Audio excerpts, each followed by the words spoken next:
अच्छा, एडवोकेट परमानंद गुप्ता जी को लाइफ इम्प्रिजमेंट्स हो गई under section 3 clause 2 sub clause 5 में लाइफ इम्प्रिजमेंट तक का प्रोविजन है और पूरी की पूरी लाइफ इम्प्रिजमेंट वहाँ की कोर्ट ने उसको प्रोवाइड किया। एक्ट का नाम है schedule caste and schedule tribes prevention of atrocities act. इस एक्ट में पनिशमेंट हुई है।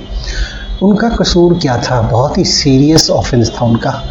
उनकी एक क्लाइंट थी पूजा रावत।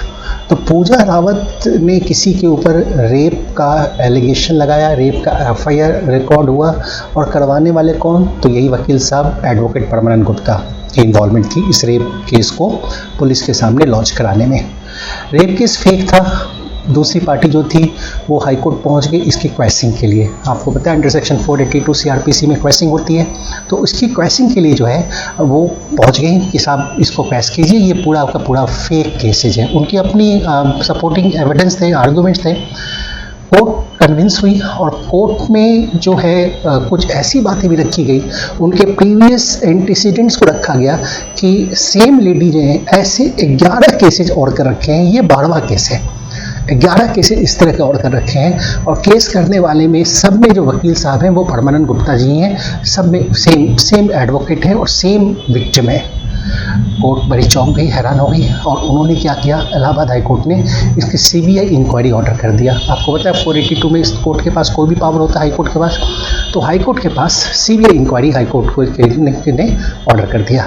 अब सीबीआई ने इसकी इंक्वायरी किया और सीबीआई ने बिल्कुल सही पाया कि ऐसे 12 रेप केसेस जो है रिकॉर्ड करवाए गए थे, एफआईआर थी, कोर्ट में केसेस थे, कई जगहों पे केसेस चल रहे थे। पॉसिबल है सीबीआई ने अपनी पूरी की पूरी इन्वेस्टिगेशन कंप्लीट की, चार्जशीट बनाया, परमानंद गुप्ता जी को इसमें एक्यूज बनाया, पूजा रावत को कोई एक्यूज बनाया और चार्जशीट वहाँ के जो है एडिशनल सेशन जज लखनऊ में फाइल कर दिया। विवेकानंद शर्मा त्रिपाठी जी वकील थे। विवेकानंद शरण त्रिपाठी जी जज साहब है और इन्होंने पूरे के पूरे मामला को, पूरे के पूरे एलिगेशन को सही फाइंड आउट किया। पूरी ट्रायल से गुजरने के बाद एडवोकेट परमानंद जी को जो है लाइफ इम्प्रिजमेंट्स की सज़ा हुई और पूजा रावत जो कि एक अप्रूवर बन गई उसको छोड़ दिया गया, एक वार्निंग दे करके छोड़ दिया गया। साथ साथ जो परमानंद गुप्ता जी जो है SC/ST एक्ट में पनिशमेंट हुई लाइफ इम्प्रिजमेंट के, और साथ साथ उनको सेक्शन 217 BNS में 1 साल की जेल हुई एंड 248 BNS में जो है 10 ईयर्स की सज़ा हुई। और सबसे इम्पॉर्टेंट बात यहाँ पे रखने की है कि ये जो सज़ा चलेगी वो कंकरेंटली नहीं चलेगी बल्कि ऑफ कोर्स अलग अलग चलेगी।